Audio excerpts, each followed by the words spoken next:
I've always been fascinated with the occult and haunted things.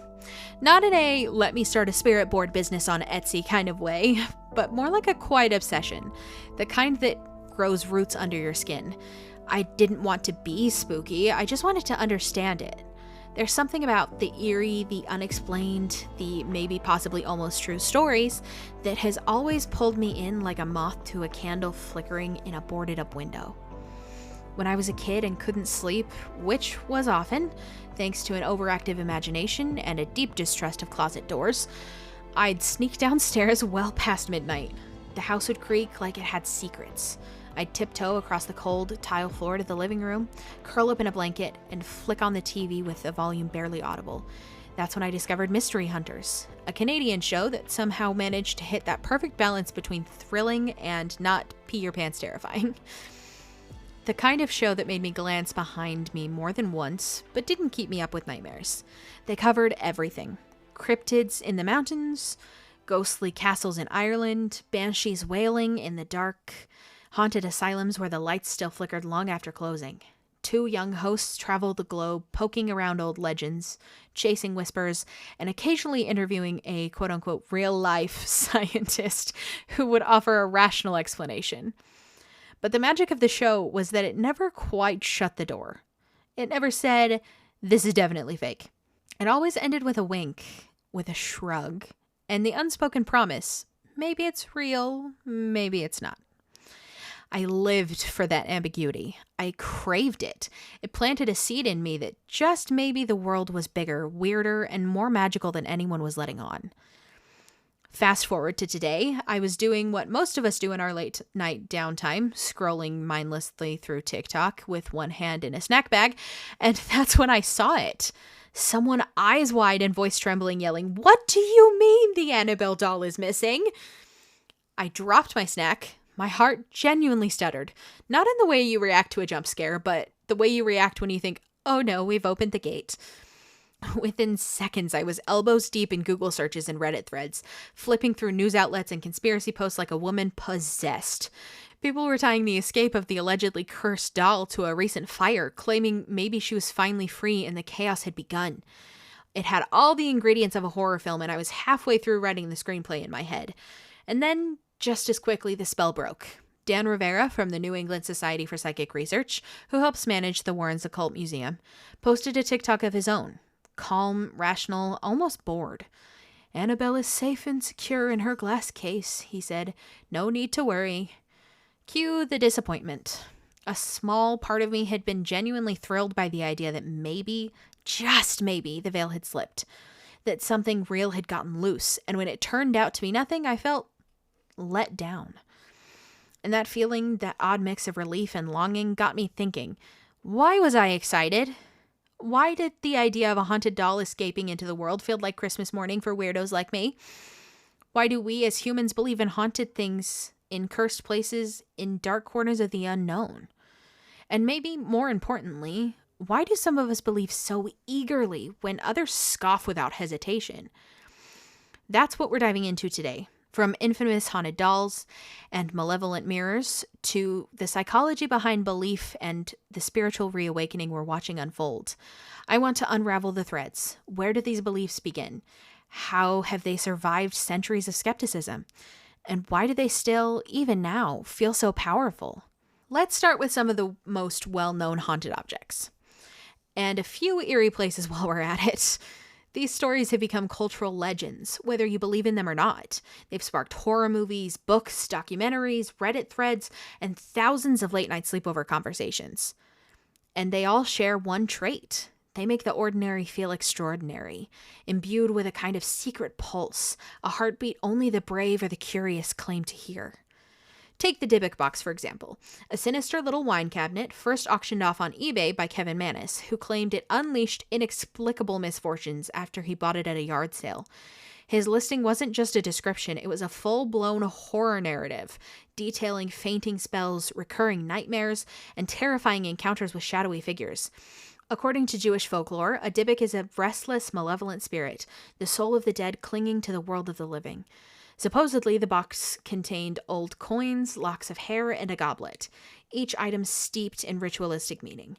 Even rapper Post Malone claimed strange accidents followed him after touching it while it was in paranormal investigator Zach Bagans' possession. It now lives in Bagans' Haunted Museum in Las Vegas, encased and labeled, but many visitors won't even enter the room it's housed in. Then there's Annabelle, the famous doll. Unlike the porcelain terror in the Conjuring movies, the real Annabelle is a Raggedy Ann, soft, innocent, and jarringly cheerful. But according to Ed and Lorraine Warren, she wasn't so sweet. The story goes that she was gifted to a nursing student by her mother. Soon after, the student and her roommate began finding odd notes written in what looked like a child's handwriting. One visitor reportedly woke up with claw marks on his chest after mocking the doll. The Warrens intervened, declaring it a demonic spirit, not a ghost, and placed it in their occult museum, where it rests behind a glass beside a crucifix and a warning sign. A priest who once dismissed the warning supposedly crashed his motorcycle on the way home. Or consider Robert the Doll, perhaps the creepiest child-sized figure you'll ever meet. Dressed in a sailor suit and holding a stuffed lion, Robert once belonged to a boy named Robert Eugene Otto in Key West, Florida. The doll was said to move on its own, change expressions, and cause misfortune to those who disrespected it. Otto reportedly blamed every childhood mishap on the doll, sometimes speaking about Robert in the third person as though he were alive.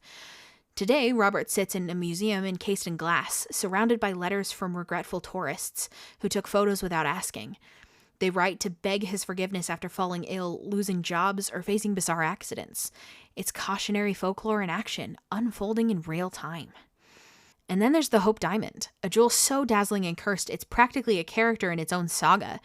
The massive blue diamond was allegedly stolen from a Hindu statue, sparking a chain of disaster. Owners and handlers throughout history met misfortunes. King Louis XVI and Marie Antoinette wore it before their executions. A Russian prince was stabbed to death. An heiress threw herself off a building. The Smithsonian Institution displays it now, and while scientists scoff at the legend, the haunting aura still remains. Its beauty and doom in one glittering package. The Busby stoop chair was allegedly cursed by a man named Thomas Busby before he was executed in 1702. His last wish, to have a drink in his favorite chair. After his death, people who dared sit in it reportedly died soon after. Car accidents, heart attacks, falls. Eventually, the chair was donated to a museum in England and hung high on a wall to keep curious thrill seekers from tempting fate. One museum staff member swears a delivery driver sat in it and died that very same day. See, all these haunted objects are interesting, but some stories are tied to places where the walls themselves seem to whisper.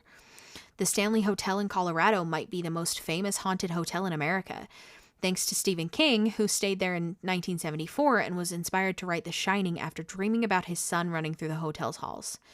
Guests and staff report spectral piano music, children laughing in empty corridors, and the ghost of a former housekeeper who tucks guests in at night. Room 217 is now booked months in advance by those hoping for a scare. The Myrtles Plantation in Louisiana practically breathes with ghost stories. Built in 1796, it's rumored to be the site of multiple murders and sits atop a Native American burial ground, because of course it does. The most famous ghost is Chloe, an enslaved woman said to have been punished by her master and later hanged by other enslaved people. Visitors claim to see her image in photographs, feel cold hands on their shoulders, and witness chandeliers swinging on their own. Across the Atlantic, the Tower of London drips with eerie history. Once a royal palace, then a prison, it has seen countless executions, including Anne Boleyn, whose ghost is said to walk the grounds holding her own head. Guards have reported seeing phantom figures and hearing screams echo through the night. One even fainted at the sight of a figure in armor appearing and disappearing before him.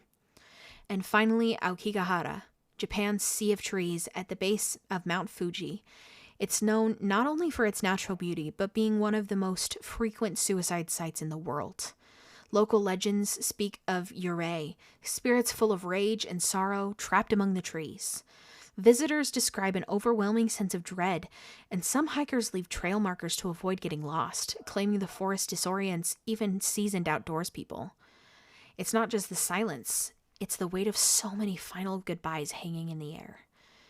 Each of these stories, whether they revolve around an object, a location, or a legend, acts like a cultural pressure point. They provoke fascination and fear, blur the boundaries between skepticism and belief, and tap into the collective thrill of asking, What if? So where does this leave us?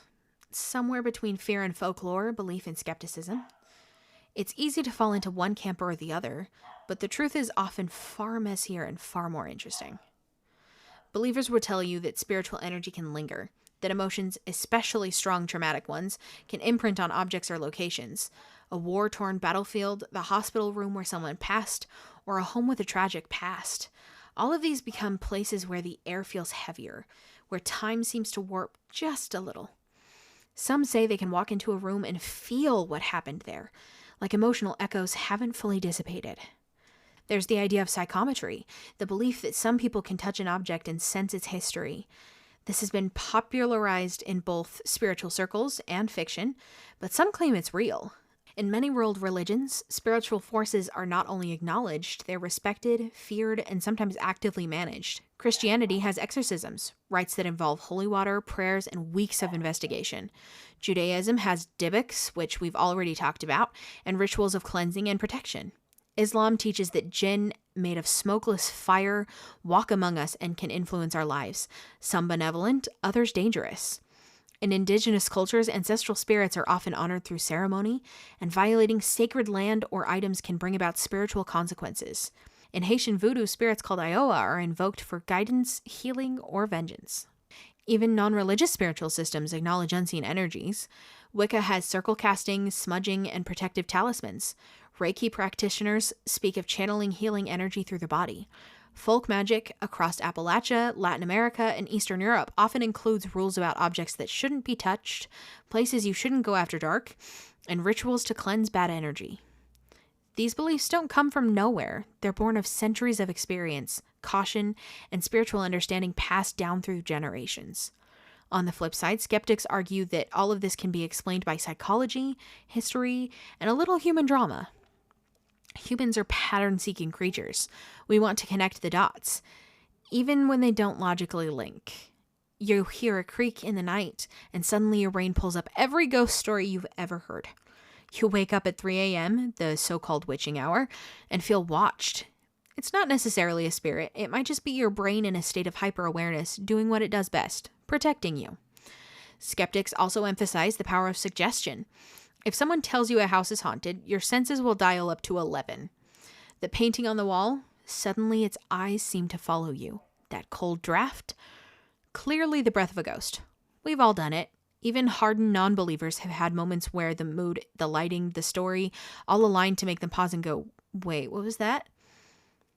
And then there's the narrative itself. We love stories. They give shape to our fears, they help us make sense of chaos, and let's be honest, stories about haunted pianos or cursed objects are a lot more interesting than moldy drywall and raccoons in the attic. But let's not overlook the economics of fear.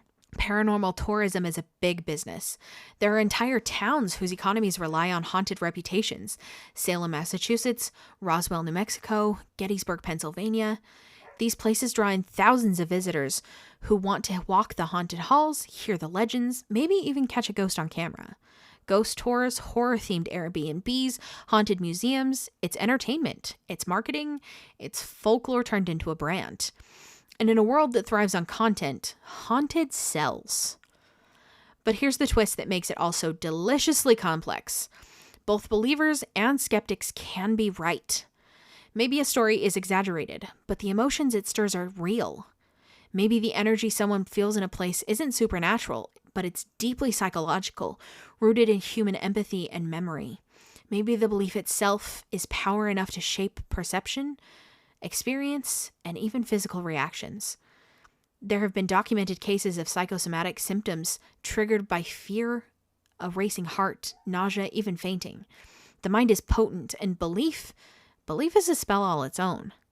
So as we look deeper, it becomes less of proving or disproving, and more about understanding why we cling to these stories in the first place. Because at the end of the day, the ghost may not be real, but the feelings it conjures absolutely are. Let's step back and ask the big question. Why do we believe? What is it about haunted objects, eerie places, and unseen forces that make them feel so real, even if we've never seen a ghost in our life? At the core of it all is our deep evolutionary instinct to find patterns. It's what helped our ancestors survive. spotting predators in the bushes, predicting seasonal changes, navigating the unknown. When the shadows grew dark and the fire crackled low, they leaned into caution. They whispered about eyes in the dark and spirits in the trees. That instinct to prepare for the worst, even when we couldn't see it, kept us alive. But that same survival mechanism can backfire. When the lights flicker in a room that already feels heavy, our minds connect dots that might not actually be there. This room feels wrong, we say, and suddenly we're not thinking about faulty wiring, we're bracing for a ghost. Our love of stories plays into it too. Ghost stories are older than written language. Long before books or podcasts, our ancestors were telling tales around fires, about spirits in the woods, cursed treasures, and places no one should tread after dark. These weren't just spooky bedtime stories, they were warnings, oral maps of safe versus unsafe, cultural guardrails to keep young ones close and communities bonded. A haunted tale wasn't just entertainment, it was a rite of passage. Every culture has its own version of the campfire scare, the local legend, the don't go there zone, and every generation passes it down with their own twist. One of the oldest ghost stories ever written dates back to ancient Mesopotamia, where a clay tablet describes a man being haunted by a ghost of someone he wronged. The ancient Egyptians believed the dead could return if they weren't properly buried or remembered. In Japan, kaiden tales blend the tragic with the terrifying, warning listeners of spirits wronged in life who lingered to settle the score. We believe because we've always believed, because stories shape us as much as they scare us. And when life throws us into chaos with sudden loss, heartbreak, or disaster, belief in the supernatural offers an odd kind of control. If something terrible happens, we can blame it on a haunted mirror or cursed chair. That's strangely more comforting than the idea that the universe is random and indifferent. It gives our fear a name. It gives our pain a villain. And with villains come rituals, ways to protect ourselves, to cleanse, to push back. Salt at the threshold, sage in the corners, holy water in the doorway. It's not just about superstition, it's about agency. Then there's the media we consume. We live in an era of constant horror. Movies, TV shows, TikToks, Reddit threads, true crime podcasts. We've built a modern mythology where everyone knows not to say her name in the mirror or venture into the basement during a thunderstorm. Entire generations grew up with Goosebumps books and Are You Afraid of the Dark, then graduated to The Exorcist, Paranormal Activity, and YouTube rabbit holes of real haunted house footage. In our language, this place gives me the creeps. It's cursed, bad vibes. The fictional bleeds into the real. It's not that we forget what's made up. It's that it starts to feel emotionally true. And right alongside this saturation of spooky stories, we're seeing a resurgence of spiritual exploration, especially among younger generations. Tarot cards, astrology, witchcraft, ancestor veneration, energy work, they're not just trends, they're frameworks. Tools people are using to make sense of the chaotic world, to reclaim power, to reconnect with something ancient. For many, belief in the unseen isn't about fear, it's about connection to themselves, to their culture, to something larger than what we can measure in a lab. So when someone tells you they believe their grandmother's attic is haunted, or that a mirror in their bedroom has bad energy, it's not just superstition. It's part of something bigger, a deep, collective, very human search for meaning in the mysteries we can't explain. And maybe that's the most fascinating part of it all. So now I have to ask, what do you believe? Would you sit in the Busby stoop chair just to prove a point? Would you snap a selfie with Robert the Doll and not say sorry? Would you spend the night at the Stanley Hotel, or would you book it the second your lights flickered? Because even if you say you don't believe, you hesitated for a second, didn't you? It's that hesitation that reveals something. It's the whisper of possibility, the tiny voice in your head that says, but what if it's real? Maybe it's just respect for the unknown, or maybe deep down, you felt something too, an unexplained chill, a sense of being watched, a dream that felt too vivid to be coincidence. You might not have your own ghost story, but maybe you've walked into a house and instantly felt uneasy. Maybe you've had dreams that came true.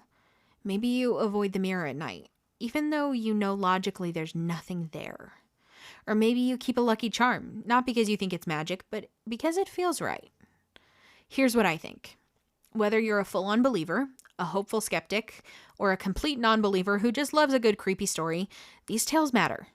Not because they're provable or explainable, but because they tell us something real about ourselves, about what we fear, what we wonder, what we need. The line between what's real and what's felt isn't always clear. Haunted objects, haunted places, ghosts, demons, curses, energy, it's all part of a much bigger story about how we interpret the world and how we make meaning out of things we can't explain. So whether you've got a salt circle and a stack of tarot cards, or you're rolling your eyes at every shadowy hallway story, one thing's for sure, we're all a little haunted by something. And that's why context is everything. Thanks for joining me in the shadows today. If you liked this episode, make sure to follow the podcast so you don't miss the next one. I'd love to hear what you think. Are you a believer, a skeptic, or somewhere in between? You can find me online at Queen of the Britons. That's QNOTBRITTONS. Pretty much everywhere. And I also stream on Twitch at Fiona the Witch. And I'd love to hear your thoughts, your theories, or your creepiest haunted house memory.